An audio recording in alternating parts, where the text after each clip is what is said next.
Shalom from Jerusalem. This is Uriel, LCP Independent News, Jerusalem, Israel. We're sitting here today at a cafe in Gilo, and right now I'm interviewing Gali, and I'm going to ask her a few questions. Gali, where are you from? I live in Moshav Neora. You live in the Moshav Neora. And how long have you been living in Israel, or your family have been in Israel? Since I born, I'm 22 years old now. Okay. Since I born. And what do you think about the so-called peace agreement with the Obama administration that's pushing Israel onto giving more land to the Arabs? It's a difficult question that you ask. I need to think first. So what do you think? I mean, are you willing to give up your land to the enemies of Israel?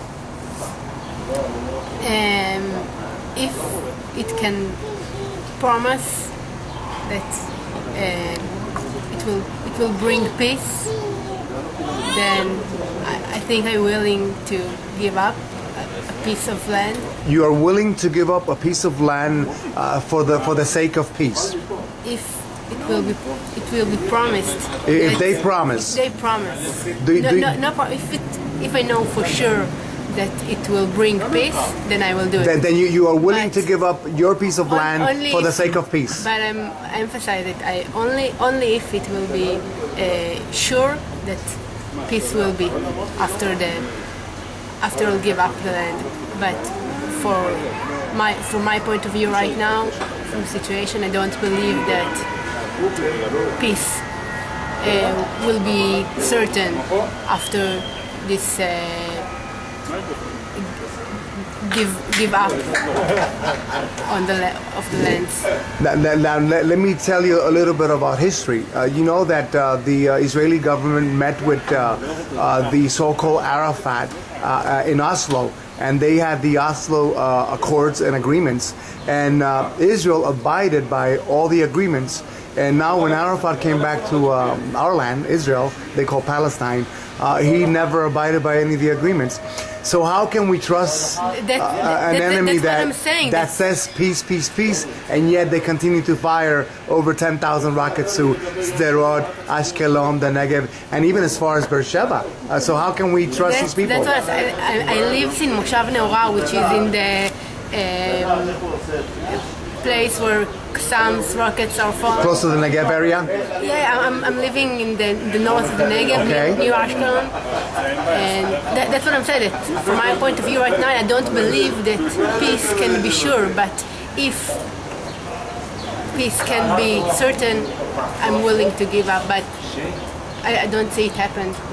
Now you know Obama will meet Prime Minister Netanyahu Monday. If you have any words to say to Obama and to Netanyahu, what would you say to them? To check the history careful before he announce and ask us to give up our lands. Now, you know what happened here in 1967, right? You know your history, and you know that all these nations came against Israel to attack Israel, and yet we overcame that aggression. Mm-hmm. You know, Israel was attacked, by Syria, Jordan, Lebanon, Egypt, all these nations, and yet we saw that we, as Jews, fought, and we were victorious. No. We were. We won. We won the aggression from these Arab terrorists. Mm-hmm. What do you think about Hamas?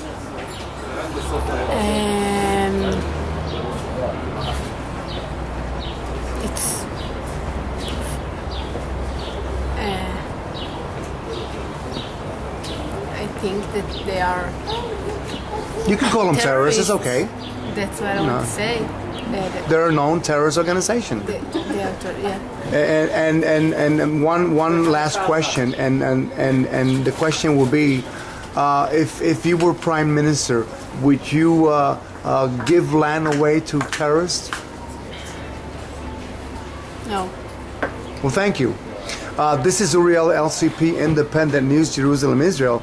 We just had a quick interview with Gila from Gali from up north, and we want to say to all our American friends and partners to continue to pray for the peace of Jerusalem, for you to continue to look at Psalms 83, which is actually playing a big role right within our history. So please support us via PayPal to Judah, JUDAH92 at gmail.com. You can call us directly to Israel, 972-52-635-7088. Or you can call us via the U.S. to USA 321-593-0960. And remember, Sha'alu Shalom, Yerushalayim Yaakov. Pray, inquire for the peace of Jerusalem. Shalom.